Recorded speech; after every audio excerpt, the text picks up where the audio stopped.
Monsieur le ministre, vous êtes dans la Sanaga maritime, précisément dans la ville d'Edea. Est-ce en tant que membre du gouvernement ou en tant que président de votre parti, le Front pour le Salut National du Cameroun? Je pense que vous avez bien compris. Je suis venu à Edea à la rencontre des militants sympathisants du Front pour le Salut National dont je préside à la marche. S'il est difficile de dissocier le membre du gouvernement de l'homme politique, il n'en demeure pas moins que ce samedi 17 marque la présence du président national du FSNC qui vient à la rencontre de ses camarades dans cette ville symbolique, ville qui a constitué aux premières heures de l'avènement de la prise de conscience nationale, Edea qui a été le creuset où s'est forgée la conscience nationale. Vous comprenez donc l'importance pour moi de venir à Edea. C'est vrai que ce n'est pas pour la première fois que je suis venu à Edea. Lorsque nous avons mis en place la coordination des partis politiques de l'opposition au cours des années dites de Braise, j'ai eu l'opportunité de venir à Edea.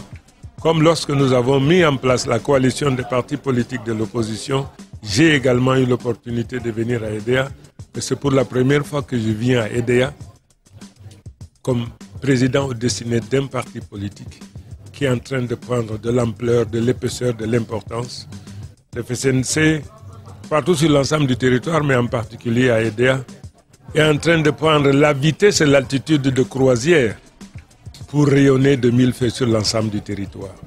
Monsieur le ministre et président, le FSNC et votre parti sur le territoire politique gagne de l'espace. La popularité de votre parti n'est plus à démontrer dans le septentrion du Cameroun. Vous occupez de plus en plus d'espace et vous avez d'ailleurs proposé des candidats à la course pour la députation et les municipales dans des villes autres que celles que nous connaissons d'habitude comme étant des villes qui vous sont d'office acquises. Alors qu'est-ce qui explique une telle montée en puissance de votre parti ces derniers mois? Voyez-vous, si cette question était posée aux politologues ou aux politistes, et vous aurez trouvé des arguments à valeur symbolique, scientifique, logique. Mais moi, en tant que politique, ce que je peux vous dire, c'est que le FSNC fait corps avec ses militants et sympathisants. Le FSNC est ce parti qui prend le pouls de ses populations. Et ce parti qui est en contact charnel. Il y a une relation fusionnelle entre le FSNC et ses militants. Nous avons un principe qui nous guide, c'est le principe du partage, de la compréhension. Au FSNC, nous n'acceptons pas des gens qui pensent qu'ils sont des épaves, qu'ils sont à la marge de la société humaine. Le FSNC s'occupe davantage de ceux-là. Ceux qui pensent que pour une raison ou une autre, le train de l'espérance les a abandonnés. Ceux-là qui pensent qu'ils sont tombés et qui sont en marge de la société, le FSNC va vers eux pour les aider à se relever afin de continuer la marche inexorable vers la grandeur, puisque c'est l'objectif que nous poursuivons. Alors je pense que c'est la différence aujourd'hui entre le FSNC et beaucoup de partis politiques. Dans très bientôt, la campagne va commencer. Je démarre ici à Edea.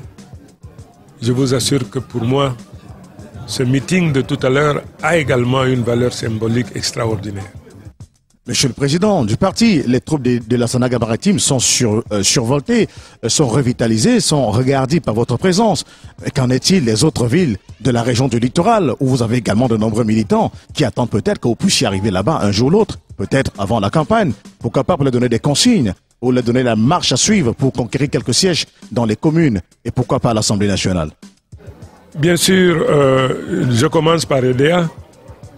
Dans le littoral, j'irai non pas parce que j'ai une présence physique en tant que compétiteur au niveau des communes ou de l'Assemblée nationale, mais parce que Douala est également ce creuset politique où s'est forgée aussi la conscience nationale. Vous savez, nous avons été, nous, qui sommes les dignes héritiers de ces pionniers bâtisseurs de l'indépendance de notre nation, nous en sommes des héritiers et que tout le monde sait ce que représente Douala en matière politique. Nous irons donc à Douala à la rencontre des Camerounais de bonne foi, ceux-là qui sont des amoureux de la paix, ceux-là qui sont prêts à se sacrifier pour la grandeur de cette nation. Nous ne serions restés indifférents quand bien même quelque part nous ne sommes pas présents. Alors nous irons à Douala, nous irons un peu partout où on aura besoin de nous pour vanter d'abord les mérites de cette nation, pour exalter le patriotisme des uns et des autres, pour que les uns et les autres comprennent qu'on est citoyen parce qu'on a la possibilité, on a la capacité de décider quant à qui doit présider aux destinées, à quelque niveau que ce soit. Le bon citoyen ne doit pas rester à l'écart à la faveur d'un événement comme celui-là. Le bon citoyen doit s'apprêter à aller voter. On est citoyen et la différence entre les citoyens et les autres, c'est parce que vous avez la capacité, vous avez la possibilité de dire quant à qui. Et le moment est venu donc, puisque l'Assemblée nationale est un pouvoir, mais le pouvoir inférieur, à savoir celui des communes, il faudrait donc que les uns et les autres se mobilisent pour aller décider quant à qui fera quoi à l'Assemblée nationale et au niveau des communes. Pour répondre donc à votre question, ce n'est pas parce que nous ne sommes pas présents à Konsamba, à Bamenda, à Bafoussam que nous resterons à l'écart de ce qui se passera dans ces contrées. Nous donnerons des consignes, mais nous exalterons et inviterons surtout les Camerounais et les Camerounaises, les militants et sympathisants de tout parti politique, en particulier du nôtre, d'abord pour récupérer leurs cartes électorales. Ensuite, le moment venu, nous donnerons des consignes quant à qui voter le moment venu. Nous sommes avec le ministre de la Communication. On ne peut s'empêcher de lui poser la question, nous du monde de la presse. Alors, cette échéance du 30 septembre est très attendue. Les médias sont invités à jouer un rôle important dans cette phase importante de l'expression démocratique du Cameroun. En tant que ministre de la Communication, vous avez toujours eu l'habitude de réunir autour de vous quelques responsables des médias à chaque fois que le Cameroun avait un grand rendez-vous avec son histoire pour donner quelques recommandations pour la bonne tenue et le bon exercice de la profession. Alors cette fois-ci, monsieur le ministre de la Communication que vous êtes, que dites-vous à tous ces professionnels des médias, le rôle qu'ils devraient jouer, ce que vous attendez d'eux par rapport à ces élections du 30 septembre prochain? Je voudrais que la communication soit le miroir, le véritable miroir, qui renvoie aux populations, aux électeurs, leur vraie image. Prenez conscience des convulsions qui secouent des nations de par le monde. Regardez les remises en cause violentes qui s'opèrent ça et là. En tant que politique, mais en tant que membre du gouvernement, je ne peux pas rester indifférent. Au niveau de la presse, vous êtes des faiseurs d'opinion. Vous faites et vous défaites les opinions. Je vous dirais de prendre conscience de ce qui se passe aujourd'hui de par le monde, pour que vous-même vous soyez des bâtisseurs de la paix, ceux-là qui ont pour mission et vocation de consolider la paix. À la faveur donc de ces élections, le ministre de la Communication a des responsabilités. L'organisation démocratique, équitable, du temps d'antenne des compétiteurs. Le ministre de la Communication a la responsabilité de faire venir toute la presse cybernétique, la radio, la télévision, la presse écrite. Je ferai venir donc ces organes-là pour qu'ensemble, nous balisions le terrain. Vous savez que la loi a balisé l'espace médiatique. Je rappellerai donc aux uns et aux autres la nécessité de rester conforme à la loi, mais aussi et surtout, faiseurs d'opinion que vous êtes, d'être donc des protecteurs et des bâtisseurs. Nous souhaitons au niveau du gouvernement que ces élections se déroulent de la manière la plus paisible, la plus tranquille, dans un esprit d'amitié, de convivialité. Tout au long donc de ce processus, en dépit de ce que moi-même je suis candidat, député, candidat dans une mairie dans le Septentrion, je ferai en sorte que ma responsabilité soit en permanence accomplie. Une dernière question, monsieur le ministre, peut-être hors contexte. Justement, votre candidature a suscité pas mal d'interrogations. Est-ce à dire que vous avez choisi de servir la base que de rester dans le gouvernement?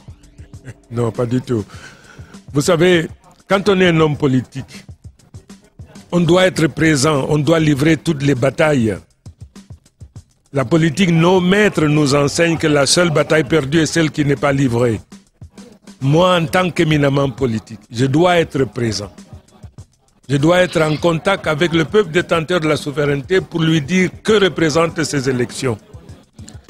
Mais rappelez-vous également, j'ai décidé, et le parti a décidé. En cela, je ne suis que son porte-parole pour dire que nous avons décidé d'accompagner le président Biya tout au long de sa carrière politique et jusqu'à la fin de sa carrière politique.